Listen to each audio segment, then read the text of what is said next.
On today's show, people are paying a lot more money to buy Cadillacs.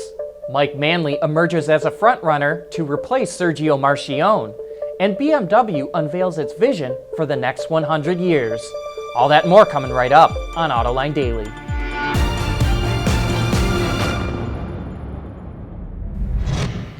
This is Autoline Daily for March 7th of 2016. Well, Cadillac is making impressive progress in boosting how much people will pay for its cars. Last year, the transaction prices on the CTS went up by $8,000. Transaction prices refer to what people actually pay for a car, not what the posted sticker price is. Transaction prices on the ATS were up $2,000. In the first 2 months of this year, ATS transaction prices went up another $1,500, while the XTS went up $3,000. Johan de Nysschen, the president of Cadillac, says, and I quote here, 2015, from a revenue basis, was a killer year. He claims that last year Cadillac was number 2 only to Mercedes in transaction prices in the US, and that so far this year, it's ahead of Mercedes. Nissan sees a day when most vehicles are autonomous EVs, and it just released an interesting video of the fueling station of the future. People will live on smart streets that feature parking spots with inductive charging, so EVs will come and go as they need, all while we sleep. Once fully charged, the cars could be used to help power homes. Nissan also foresees the future when people can pull their EVs right into buildings, where elevators will whisk them away to be charged. They could even be used to help power the building themselves. With car sharing and ride sharing, there'd be less need for parking spots, and everything from infrastructure, homes, cars, and buildings will all be connected. Well, happy birthday BMW! The company was founded exactly 100 years ago today, and as part of the festivities, the company revealed this sleek concept called the Vision Next 100.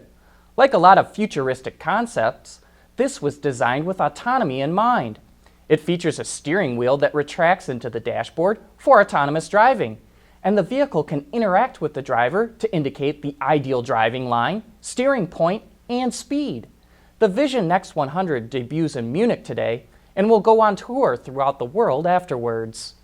And still to come, a supplier comes up with a way to get rid of vacuum boosters for braking systems. Autoline Daily is brought to you by Bridgestone Tires, your journey, our passion, and by Dow Automotive Systems, breakthrough technologies for lightweight vehicles. The automotive industry in Russia is going from bad to worse. The economy is shrinking due to economic sanctions against the country for its annexation of Crimea and forays into Ukraine. On top of that, global commodity prices have crashed, and Russia depends on sales of raw materials and oil for most of its economic growth. So it didn't surprise us to hear that Bo Anderson, the CEO of Autovaz, is stepping down. That's the Russian automaker that makes the Lada brand and is part of the Nissan-Renault alliance. And here's our Autoline insight. Bo Anderson is 60 years old and probably didn't want to spend the rest of his career working at a car company caught up in a downward spiral. He already spent a good part of his career at General Motors doing that. Speaking of personnel moves, Fiat Chrysler is revamping its management structure at Jeep and Ram. Both brands now report to Mike Manley, who had been running just the Jeep brand.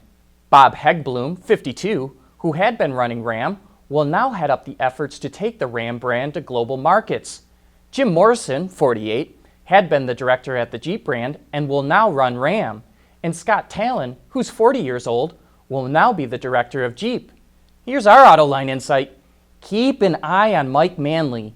FCA keeps piling more and more duties on his plate, and with Sergio Marchionne retiring in 2 years' time, Manley has to be considered a candidate to become the next CEO.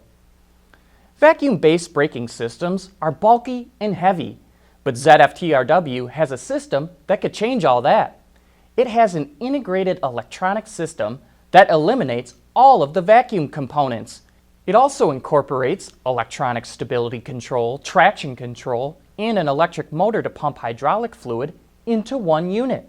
The module is 13 pounds lighter than the total weight of a conventional system, requires about half the packaging space, and gets 10% more braking regeneration, which is great for hybrid and electric vehicles. ZFTRW says it will supply the system to a North American manufacturer in 2018, followed by another in 2019. Wards reports General Motors will get it first for its next-gen SUVs. The supplier says about 8% of global vehicles will use the technology by 2020 and 25% by 2025. Coming up next, a look at one of the most important Detroit bars in the history of the automotive industry. For the people at Dow, racing is a sport and a science. We enjoy one and learn from the other. But like most competitive people, we like winning at both. This is the human element at work. Dow. Over 100 years ago, the Pontchartrain Bar was the hot place to hang out for the pioneers in the automotive industry. The people who are now in the history books would meet there to talk business, shop, or just unwind. And that was the topic on Autoline After Hours. In the following clip, our panel of historical experts discuss what made the Ponch such a hot spot. Here was a place they called the Mother of Motors. This is where all, right at the dawn of the automobile industry, and it was all happening here in Detroit. And this is where people came to, they would literally bring pieces of machinery in, set it at the bar, and set it in motion. And if you came in here to buy, Dan, it was a 10-cent glass of beer or 15-cent glass of beer? Yeah, beer for a dime, 15 cents for a whiskey. Yeah. 32-foot mahogany bar, and you could sit down next to Henry Ford, who was a teetotaler, but the Dodge brothers certainly won. So you'd have Henry Ford here, and you'd have the Dodge brothers here, and William Durant, Louis Chevrolet, all sitting there talking about this, and one of the fascinating things, it wasn't just all these amazingly famous people we think about today. It was a tremendous number of men with big dreams who created things that never went anywhere that we just don't know of today. I mean, I guess you could kind of think of it as some of those reality shows or whatever, like Shark Tank or whatever, where people would roll in their devices or their inventions. Maybe I had a great new idea for a crankshaft. Or Albert Champion brought in his porcelain spark plugs into the Ponch to pitch to these auto barons. They pitched their ideas, and fortunes were made, or not, just in these sessions at the Ponch. So it really is a fascinating thing to try to envision.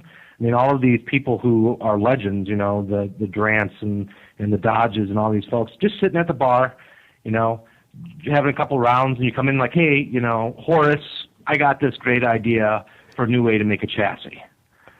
I mean, it's just a fascinating thing to think about. That is how the auto industry kind of was born, and that's why the Ponch was called the Mother of Motors. In addition to the history behind the Pontchartrain and the auto industry, Gary also talks with Kia about the new Sportage. You can watch that entire discussion right now on our website or on our YouTube channel. That wraps up today's show. Thank you for watching. Please join us again tomorrow.